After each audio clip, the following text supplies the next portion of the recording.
Ben Foster, what do you make of £60 million Chelsea are prepared to offer for Everton's Anthony Gordon? What do you make of that? Yeah, a lot of money. It's heavily sort of based on future potential.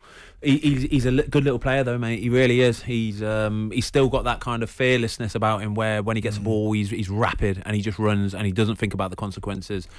He's still a bit raw, but I saw him end of last season and we played against him and he looked a proper player. You could tell, you can just tell Bentley sometimes. You can tell the difference a little bit, especially with younger players and the ones that get to actually step foot on the pitch. And when they step foot on the pitch, have they got it in them to just, yeah, I can do this and take the ball by the horns? And he looked like one of those who could do that. It's a lot of money, though. No disrespect. Listen, I agree with everything Ben says. It's a lot of money regardless because you are buying potential. I mean, it's 50 plus 10, right? Still, 50 million is money. And Chelsea are buying a player, and he's a very good young player. But when I look at Chelsea's squad and what they need desperately right now before the window closes, Anthony Gordon probably wouldn't have popped up in my mind, or anyone who plays that type of position, because they've got so many. Pulisic, I know he's still there, he's linked to United. Ziyech, Mason Mount can play out there, Havertz, Sterling. That's 5 just there. Conor Gallagher, what's he, midfield? He's a centre midfielder. So I thought they would have used that money to maybe go after a centre forward in the Aubameyang. But for Everton Football Club, I know they probably don't want to lose one of their brightest stars.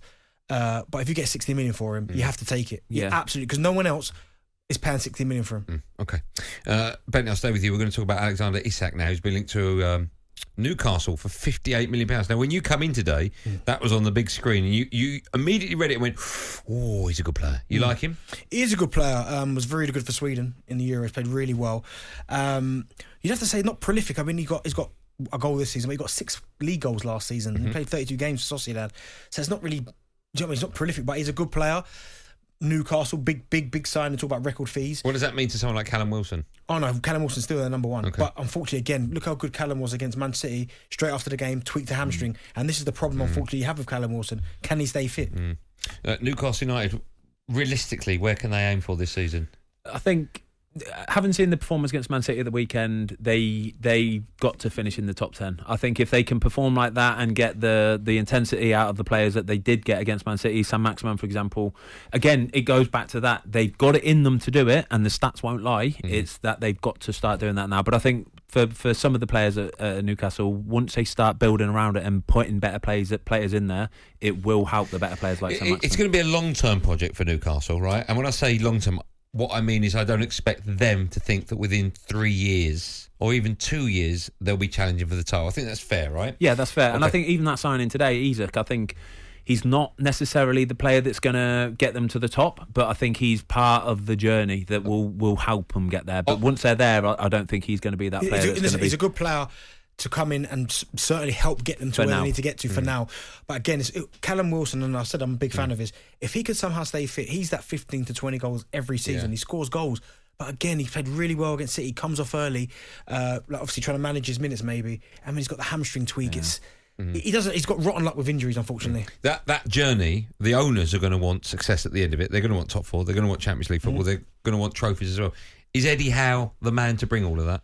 Yeah, I'd say so. If you give him the right amount of time, the right backing, I think it looks like certainly in the transfer market they've allowed him to identify the players that he wants. They've not just gone bang superstars. So I think he is the right man. And look at the way they played against City. You'd have to say 100%. Okay.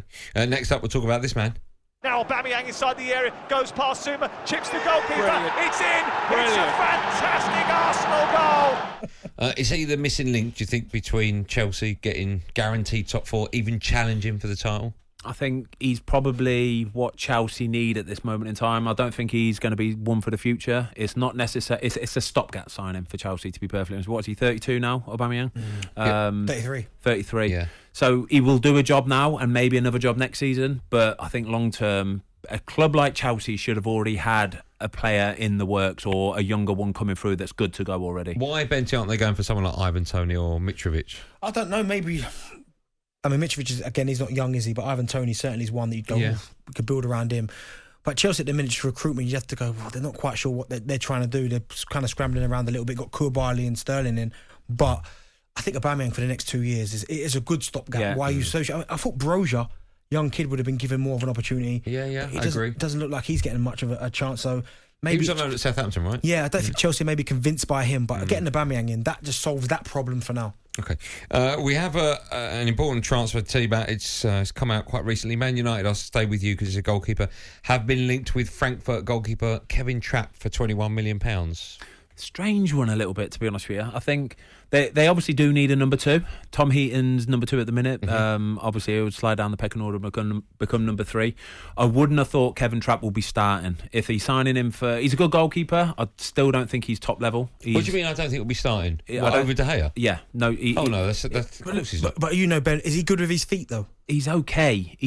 Again, this is why I think it's a weird signing, because... it's still an awful lot of money to pay for a goalkeeper as a number 2. Do you know what I mean? And he's good. I'd say Kevin Trapp's 30 odd.